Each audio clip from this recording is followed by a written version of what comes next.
Hi, today in front of me Nokia G22 and I'll show you how to turn on always on display option on this device.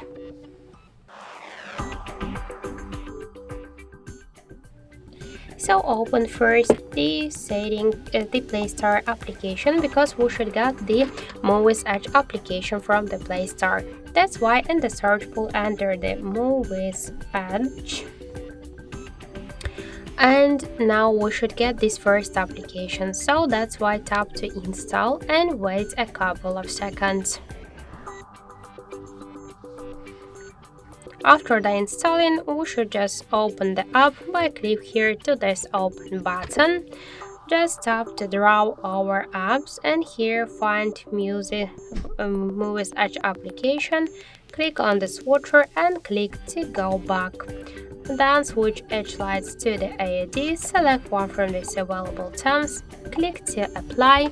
Now this theme successfully applied, so let's lock the device and we can see that the always on display option successfully activated.